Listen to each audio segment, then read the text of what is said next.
Okay. This is a one-speaker meeting. Please welcome our speaker tonight, Alana. Hi, everybody. Alana, alcoholic. Hi, Alana. Contempt prior to investigation. Everybody's little chatter is like, who's this biatch up here? And what the hell is she going to say to me that's going to change my life for tonight? Congratulations to the newcomers, and even those who didn't walk up here in your first 30 days, and you're sitting there so afraid that you just can't stand up here. I get it. Happy birthday, Brady. Dude, a year. Are you kidding me? And grand sponsor, it just makes me feel old because I got sober with your grand sponsor. You know what I mean? I'm like, oh. 1 year is a victory, let me tell you. But now strap your seatbelt on because you're going for a hell of a ride, let me tell you. You know, let me get the facts out of the way because then you can judge me properly. How's that? I'll start that way. I'm Alana. I am an alcoholic. I'm also a drug addict. There's many other things involved in that, but we'll just keep it real simple for you guys. And I have a sponsor. Her name's Renee. She's 28 years sober. She has a sponsor. I forget her name. She's 46 years sober. And it goes all the way to Bill Wilson. So there's my little legacy. I have a home group. It's Third and Gardner in Hollywood on Sunday afternoons. I have a commitment. Sitting over here. That's my commitment. I suit up and I show up when I'm asked. And oh, it's my son's phone. I'm like, I was gonna start yelling at people. It's my own kid. Get out of here, kid! Like his mother, right? I'm like, really? How rude. I forgot to tell him to turn on his own phone. So anyway, I want to thank Jay, who I love. My home group was Jocelyn Park on Wednesday afternoons for a very, very long time, but I got a job. So I can't go to the new meeting anymore, but it was my home group for probably 6 years, and I worked for myself for a long time, and I kind of want to start here. I'm going to start with right now, where my feet are in this moment, because it's really important to acknowledge that I'm standing here in this moment, and honestly, that's all that really matters, is right here, right now. And when I was drinking and using, I tried to do everything possible to get away from this moment, right here, right now. Because I was so uncomfortable in my body, and with my thinking, and with my surroundings, and what was going on in my life. It was too horrific to feel. I couldn't do it. Simple things like, hi, how are you? I'd be like, I couldn't even say normal things to people because I was so petrified inside.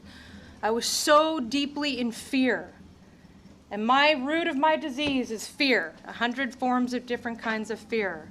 But how it acts out in Alana is rage. And what I do with my fear is I turn around and I hang out with bikers, I marry ex-convicts, I have a sawed-off shotgun on my lap, I sell cocaine cross-country, I have a bartender slinging drinks, I get behind of a wheel, I get DUIs, 3, I get arrested for cocaine. It goes on and on and on.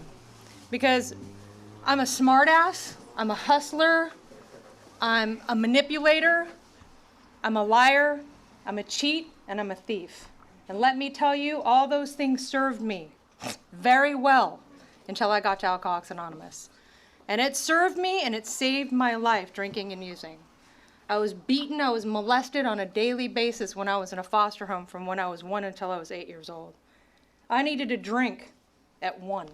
I needed to not feel the absolute horrific pain that was stowed upon me. Yes, I was a victim when I was that young age. But when I did my second inventory, my first one was like a novel, like I wrote like, my dear, whoever's gonna read this, this is what's going on in my life. I did the best I could, I came to Alcoholics Anonymous dyslexic, 5th grade reading level. I was always told that I was stupid. These are the things, the lies that were told to me to condition who I was out to you was all lies. And I believed it, and it was an instilled belief system until I got clean and sober to learn that it was a lie. I was told in the foster home that I was there because my parents hated me. Lie. Believed it. Of course I'm going to believe it. I was told I was, dyslexia back then. They didn't know what it was. I was told I was stupid, and I believed it. And it was another lie, and so I shoved it deep down inside. And so every time, somebody would look at me and go, "You're fat and ugly," that's a lie. I mean, that is what I believe, though, because that person in front of me was so insecure about themselves that they had to project their bullshit upon me. But I believed it because I had no tools and no tools. I had weapons. Weapons. I mean, I had it all. I had it. I had an arsenal. Yeah. Anyway. And I used it for very, very, very long time. And granted, I grew up in the 60s and 70s where, on a good day we lived in Hollywood, and on a better day we lived in Venice. It was just like my mom was confused, and every time she had a feeling, we were moving. So it was like, oh, we're going to Hollywood. Oh, here we go. She would pack our bags in the middle of the night. I was 10. I was living in Sherman Oaks at the time. And she would wake me up at 3 o'clock in the morning, and she'd say, "Come on, we're moving to Europe." I was like, what? I'm 10. And she's like, "Pack your shit." And it was like a quilt and a teddy bear. I was like, okay, I'm ready. I don't even know what Europe is at 10, you know what I mean? I'm like, oh, okay. And literally the next day we'd fly to Europe and I would live there. I was just like, what? And I hated it. It was no direction, no stability, no routine, no love, no go to school this way. It was like, oh, you're ready to go to school? Okay, well, let me tell you how we're going to get there. It was insane land, And I grew up in the primal screaming therapy era. I don't know if you know what that is, but it's hell, let me tell you. So my mom was trying to get help, and she was doing the best she could, but when I'm a little kid, it wasn't good enough.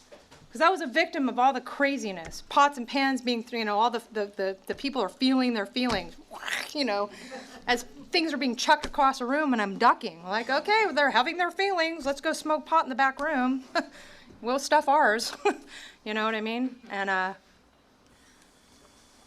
so, by the time I got here, on July 23rd, 1988, that means in about 2 weeks I'll have 23 years of sobriety. Woo! Thank you. I got sober at 23 years old on July 23rd, and I'm going to be 23. 23. And it's always been a lucky number for me. And it's been a bittersweet number for me. My mom yanked me out of the foster home and took me to Woodstock. Just because, we're going to go to Woodstock, and I remember being the little kid flashing the peace sign. I was naked, and I remember great music. and just that smell. I was like, what is that smell, Mom? Woo, it's like, I love that smell now, but, and so, and then she put me back in the foster home because she didn't know how to be a mom. She didn't have the coping skills. She was put in boarding schools and locked in closets and all that shit. And so what happened to me? I was put in a foster home. I was beaten. Wow. I was molested. I was thrown in closets. I was beaten with electrical cords. I mean, what you can imagine was put upon me. And I'm standing here in a dress. I came in here, some of you know, I came in here 245 pounds with a purple mohawk, a sawed-off shotgun, 3 DUIs, a cocaine arrest, and a fucking bad attitude. Love your hair, the same color hair, perfect. I still had it purple for a while, and I was shut down, and I was a broken little girl. But I moved out when I was 15 because my parents were insane, and I literally said, I don't want what you have, I gotta go. And my mom packed, put $100 in my pocket, packed my bags, and she said, have fun, good luck. And I left at 15. I moved out with my first boyfriend, and we lived together until I was 21 years old, 15 to 21. He didn't like alcohol. His mom was an alcoholic, sober one. I didn't like pot. I had a way bad trip on pot, laced with PCP. Whoa, are you kidding me? I went way far away. I don't ever want to go back there again. And so it was a perfect match, you know? I drank, he smoked, and we sold cocaine. You know? I worked at GNC, a health food store. It was so crazy. That was my cover, right? And I used to steal, they'd always wonder why inositol powder was gone. I used to cut it with inositol powder. And, you know, and it was crazy because, you know, I was a vegetarian since I was 4. I haven't eaten red meat in 40 years. And, you know, like, I played that, like, or not played, it was part of my makeup to be a very healthy person, but I was just, like, shoving alcohol and drugs down me. I'm talking, like, beer bongs. You ever did beer bongs? Like, I was the known girl to do, like, a 6-pack in a beer bong, and I would, you know, out drink all the guys. And that was, like, my claim to fame. That was my, like, whoo, see that? Check me out. I'm a drinker. And I thought it was cool because I had no identity. I had no coping skills. I was just, like I said, these lies that were stowed upon me. And I believed in a lot of it. My mom married a younger guy. It was always like the bad reality TV show, you know, like I was dating a 30-year-old and she married an 18-year-old. It was like, wow. And I was 17. You know what I mean? It was like, seriously? You know, and the truth is my mom was deeply in love with this man. And it was really difficult because I was a punker and he was a preppy. So it was like, one more time my mom said, I'm so sorry I put in the foster home. I'm so sorry, words. I'm so sorry that I put you in there, and I'm so sorry this happened to you, and I promise it's going to be different this time. La, la, la, la, la. But the truth is I believed it. I believed it because I wanted nothing more than the love of a parent, especially my mom. My mom was a badass. She was a race car driver. You know, I knew how to change an alternator by the time I was 7. You know, I had my head in the engine. I grew up in the race tracks of, you know, Willow Springs. I ride a motorcycle. You know, I grew up on dirt bikes. You know, I have a little 250. I'm a crazy girl on the highway, or on the straight. I just learned how to drive on the highway the other day, and you know, I knew how to like get on the back of my little, you know, dirt bike and sling drinks and sling drugs and do whoop-de-whoops and have a good time. You know what I mean? That was my life. My dad lived in a place called Yucca Valley. And let me tell you, that was my first drink. Yucca Valley. Who the fuck wouldn't drink in Yucca Valley? Are you kidding me? It's horrible. Oh. And I won't go into it. All I can tell you is the very first time I put alcohol to my lips at 13 years old, everybody, you know, had little sips of a pitcher, and there was like 3/4 left of vodka and a splash of orange juice, and I drank the whole entire pitcher by myself. And I went into a blackout, and I came to as a paramedic was like, come on, Cupcake. Gorgeous. I was like, oh my God. Are you kidding me? Alcohol, instant, beautiful paramedic? I'm in at 13. Fucking, this is great. More, please. Always trying to chase that drink. Always trying to chase that first, like, excitement, you know? Rolling off your ATV and getting your face all like shattered. Fucking awesome, right? And my last DUI, my last drink was a blackout. I got a phone call on March 23rd. There's that number again. That my mom and my stepdad had been killed. I was living in Palm Desert in a little studio apartment that consisted of a mattress, a dresser, a clock radio, and my phone, and that was it. And I was slinging a lot of drugs. Thank you, FedEx. And I was a bartender. And I had cash. I paid everything with cash. Nobody had my address. I didn't have a freaking electrical bill. You'd find me. Like, you know, I had the phone number in somebody else's name. Like, I was so proud of myself when I got sober, and I actually had a bill come to my address. And I remember shaking, going, oh my God, they know where I live. Pacific Bell knows where I live. You know, freaking out. My sponsor was like, it's okay, mija, we have clean. We're clean today. I'm like, okay, are you sure? And so, you know, I just finished work. It was 6 o'clock in the morning. We just, you know, did that run, closed off the bar. Bartenders all get high, have fun, get home, get the phone call March 23rd. And they bought a gun. And they went to Sun Valley, Idaho, and he was a downhill professional skier. And they did that one last hurrah, and they checked themselves in a hotel. And then they were polite and kind, apparently, coming from the sheriff in the hotel. And he put a bullet to her head twice, and then he put it to himself. Let me tell you, I was 22 years old, and I already hated my life. I already knew my life sucked. I already knew the lies were true. I had that belief system that you told them and you put upon me, and to me, they manifested and they were true. I was a liar, I was a cheat, I was a thief, I was a hustler, I was everything that you can imagine that I knew how to survive out there. And my surviving helped until that point. And the pain was so deep, you guys, I can't even tell you. It was literally like an emotional blackout. And I drank, and the worst drink I can drink is tequila. And, you know, the first DUI was super funny, ha ha ha, ABCs backwards testing. I go walk backwards and say ABCs, the cop laughs, ha ha ha, we're funny ass, you know? And the last DUI was I was being beaten by a billy club, by a woman police officer. She was beating the crap out of me, and I have contusions like this on my face because I bit her in the neck. Tequila. You know, when I'm in a blackout, I can speak for myself. I believe it's all that unresolved trauma and issues that just coming like Medusa. And it comes roaring out and it bites people.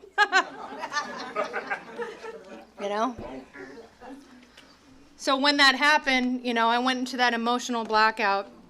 And 3 months later, I got my third DUI, and I was pending 3 to 5 in the penitentiary. And, you know, my only saving grace was my mom left me a little bit of money, and I got a good lawyer.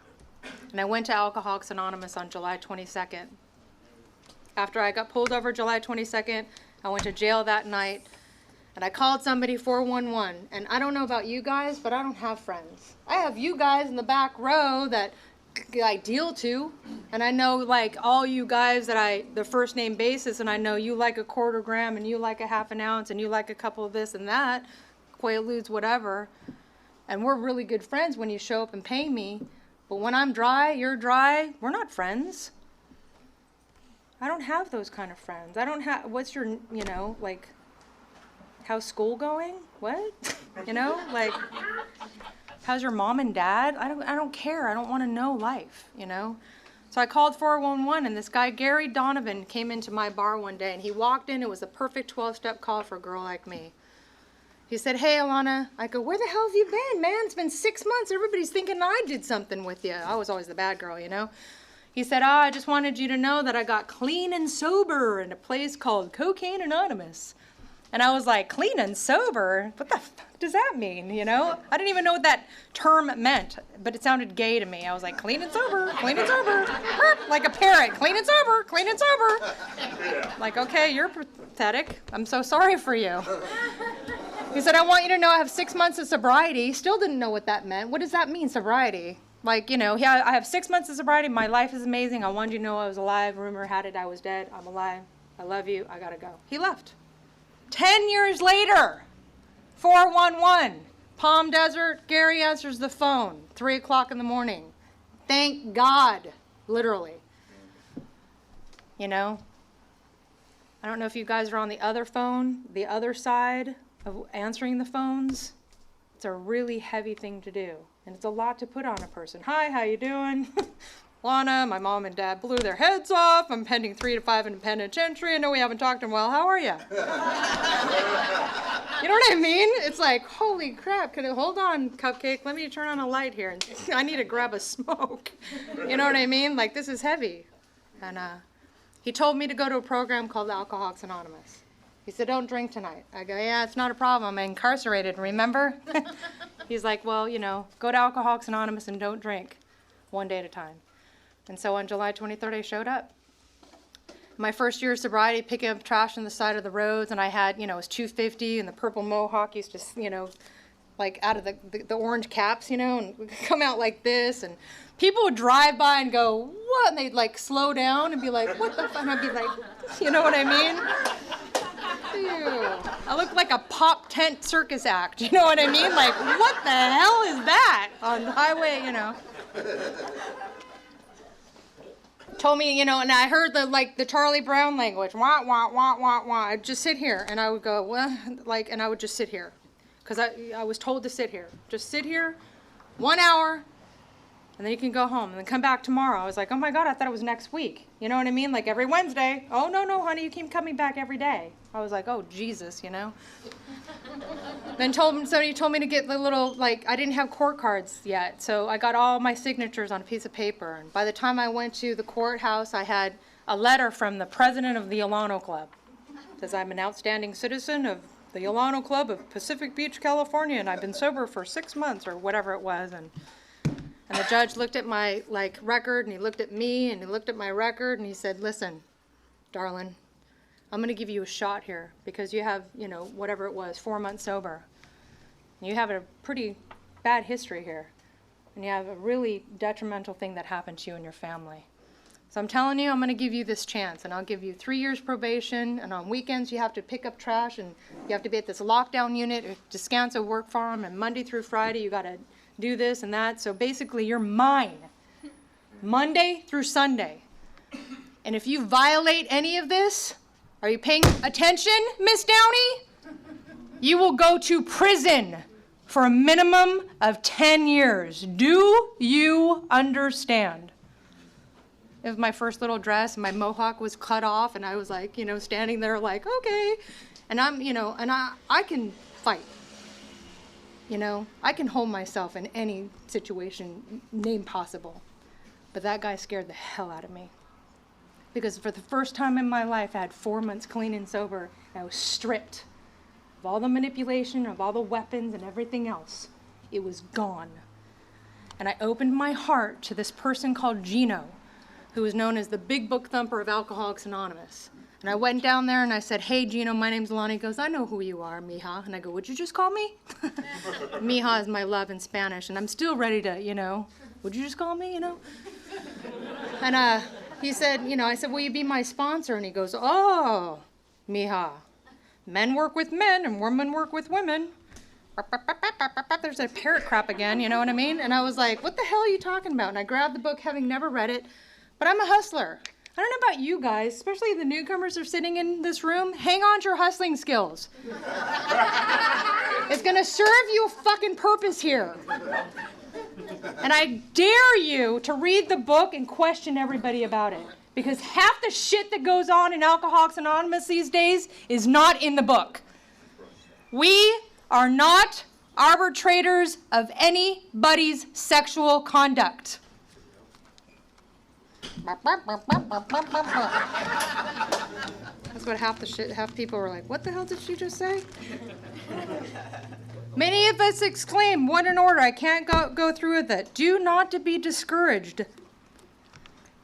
I'm reading this. No one. Do you hear that word? No one among us. That means no one. That doesn't mean Mickey's excluded. Has been able to maintain anything like perfect adherence to these principles. We are not saints. Not yet. The point is that we're willing to grow along spiritual lines. Okay? Bill wasn't super creative, man. If he only knew what we did back then on page 69 on sex, seriously, dude? If you're sitting next to the person next to you and you think to put him or her on a pedestal, if you have a grand sponsor and you want to put him on a pedestal, if you want to put anybody here on a pedestal, you're sadly mistaken. Because I've seen Mickey go off on people in meetings. I've also seen Mickey walk up to those same people and say, I am so sorry. I was wrong and I was rude. Does that mean Mickey's a bad person? No. That means Mickey's Mickey. Sorry. I know you can handle it. I have walked up to people and had resentments. I punch people in the face in Alcoholics Anonymous. If I want to stay here, that means I better clean up my act and change. And the only way that I can do that is through these steps, period. So what am I going to have to do? I'm going to have to admit I'm powerless over alcohol. My life sucks without you guys. My biggest, hardest, craziest step was step 2. Why? Because my mom was clinically insane.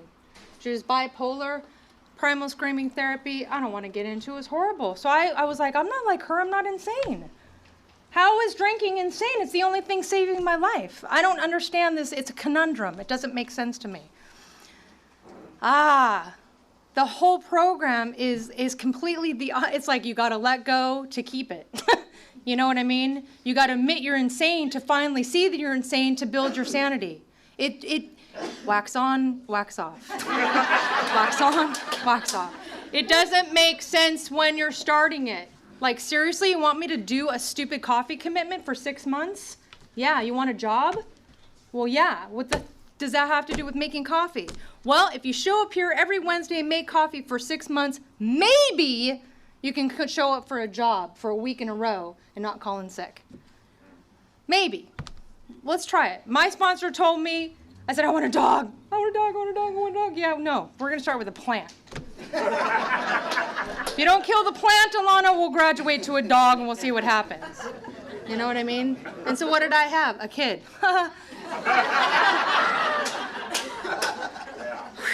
I'm on tour, I get a job, life's great, I'm working the steps, I'm going to Architects of Adversity, I'm throwing chairs at people, I'm screaming, I'm yelling, I'm answering the door at God knows 3 o'clock in the morning to my friend Johnny, who's 17 and a half years sober, who can't stay sober. He's cracked out of his freaking mind. Oh, I'm so passionate about this program. When the hand of AA reaches out, that's where I'm responsible. When the hand of AA reaches out, that's where I'm responsible. I'm going to say it one more time. When I call you and I'm drunk, you're responsible to answer the phone and talk to me.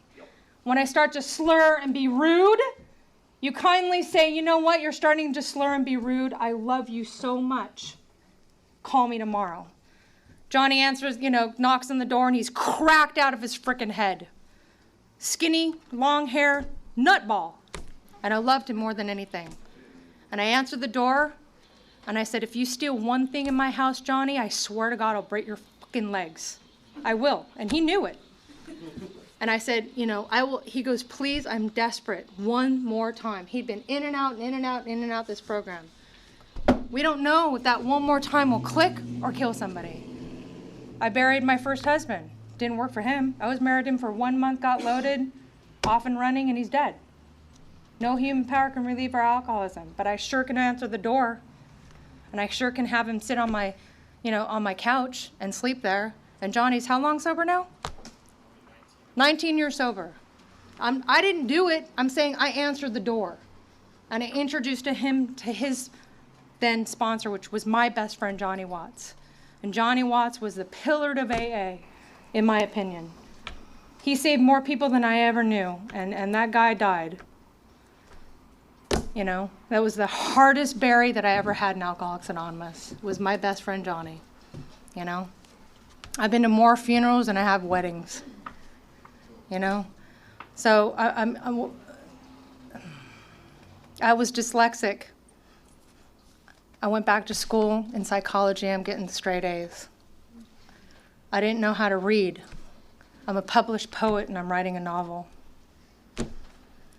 I knew how to put a gun to your head. Now I take guns away from people and say it's going to be okay. I promise you that I will walk to the ends of the earth if you will walk with me. But the minute you do a U-turn, I gotta say, I gotta go, because I'm going down the path of sobriety. And let me tell you, it talks about in the big book, because they weren't really women savvy, it says, the steps, when you get to step 8 and 9, it separates the men from the boys, the women from the girls, I'll say. It separates the punks from the real people. And let me tell you, if you think that crying your eyes out and getting your feelings out is a punk, I dare you. I dare you to walk up to anybody next to you that you're close to and let your armor down and let your guard down and let your bullshit aside and tell them exactly how fucking scared you are. Wow, that just went somewhere because it's really quiet. when I finally shared my fifth step, my third fifth step, my first fifth step was this dumb novel. My second fifth step got shared all over the Alana Club and PB, and I went and hunted that girl. Let me tell you, I hunted for her because I was going to beat her ass for telling everybody. And then I found Gino, and Gino goes, really? You're going to beat somebody's ass for being human and sick? She won't stay sober, honey. It's going to be okay. It's only a matter of time. And you're a turtle, Alana. You're a turtle. And you're going to walk slowly in the shade and drink lots of water and continue to work these steps and do these traditions the way it's outlined and the 12 concepts, and you're going to go back and do the traditions in your relationship. Our common welfare should come first. Personal recovery, my recovery, depends on our relationship. If I'm not autonomous, if I don't work my own program, I can't tell my boyfriend you need to do this, that, and the other. I can give suggestions and patterns. I can say, this is what I see, if you ask. I can give one, if there's a big, huge red flag, I'm not going to pretend. I'm going to say, wow, this is what you're doing. I don't care how mad he gets. It's my job as a good relationship to tell my truth. It's also my job in a good relationship to get my ass to an Al-Anon meeting and tell you what's going on with me, not him. About him. You know? So all those principles, all those things that I talked about being a liar and a cheat and a thief, they all served me in my first, say, 3 years. And then I had to turn those weapons and put them aside, and I had to grab the tools of compassion. My success for relationship today, how many relationships I've been? Are you kidding me? I've been in 8 million relationships. I've been married 2 times. You know, people laugh. People go, ooh, she's been married 2 times, failure. Really? Really? Are you serious? I'm not going to sit back there and wonder what it's like to surf. Oh, sure looks good out there. Let's fucking check you out, man. No, man. I'm going to go, hey, dude, how do I surf? I'm going to get on the board. I'm going to fall down 1,000 fucking times. I'm going to break my arm, whatever it takes until I get surfing, because that's my personality. So am I going to turn around and go, sorry, can't get in a relationship because let me tell you, my childhood, and I just, like, ugh. No. Oh, I'm sorry, my last husband died. I don't want to get a new one. Really? God bless him. I love Billy. He was a sick guy. I was a sick girl. We served each other and we loved each other absolutely purely when we were in a relationship. Does that mean I shouldn't love again? No. I turn around, I have a child in sobriety. First love, went and made amends. 3 months later, I got pregnant. Best amends I ever made.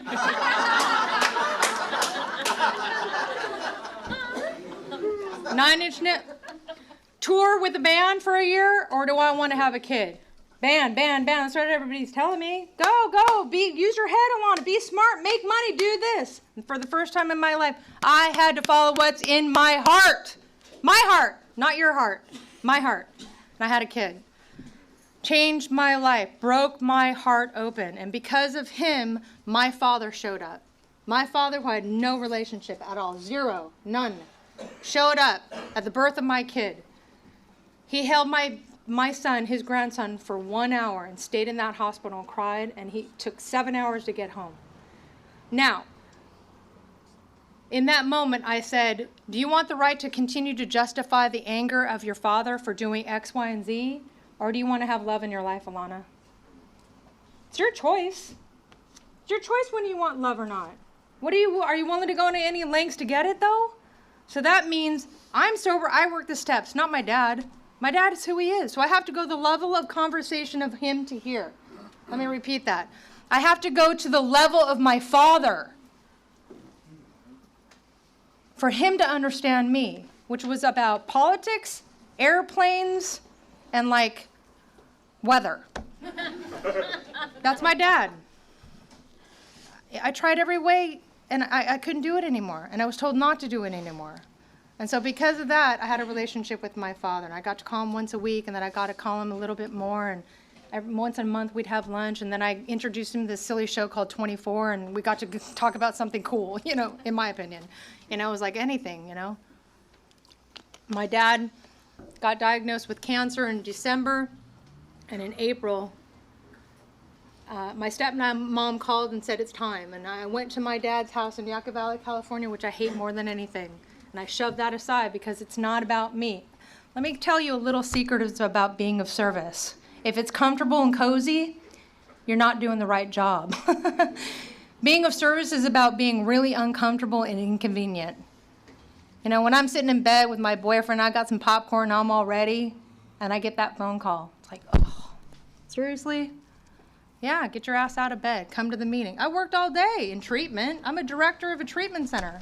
Last thing I want to do is go to an AA meeting and talk to more, you know, like this is my head. You know what I mean? But the truth is I know when I work through the conversation and get to the real point, it's not about me. I might help one person hear something. I might leave and have a great time because I got to get some shit out today. Like, you know what I mean? So my dad, I held his hand, and I'm going to end with this. I held my father's hand, and my father's a big, strong Irish man, and he wouldn't let go, you know, and he was 60 pounds, and I carried him to his hospice bed. And at that point, he stopped talking, and he blew me a kiss, and he couldn't speak, and I had to feed him, you know, his medication to go to sleep, basically. And my dad has big, huge blue Irish eyes that are like God, you know. And I could tell he just didn't want to let go because he was nervous about me and about his other daughter. And I looked down in my dad's eyes and I said, "We're good, Papa. Do you understand me? We're good, Dad. We're good. I love you and we got it." And that was it. His last breath. I would never have had that, ever, if I wasn't sober. I don't have parents, I don't have brothers, I don't have sisters. This is my only legend to me, is my child. That's it. There's my family. And I got a group of guys here and a group of girls here that are my family too. That if I called any of you guys, I know in a heartbeat that you would be at my door at 3 o'clock in the morning saying, "I'm gonna be there, Alana, because I was there for you." Not because I was there for you, because you know that when I call, it's pretty bad, because I don't call very often. You know, I'm gonna end, like, I know I said that, but, you know, the biggest thing in the world is I broke the chain and I broke the mold of insanity. And what I instill upon my child is dignity, respect, how to feel. He goes, "Mom, I'm having a feeling. Can I talk to you about it?" I go, "Sure, kid." You know, I mean, he talks to me about adult things that half of the people that I know that are adults don't even talk about. You know, he grew up in AA, you know, and he's gonna grow up to know how to feel and not have bullshit like shoved down his throat that's all bad. He's gonna have a belief system and routine and dignity and respect because you guys taught me that, you know, and for that, I'm standing here today in this moment, one more day sober. Thanks.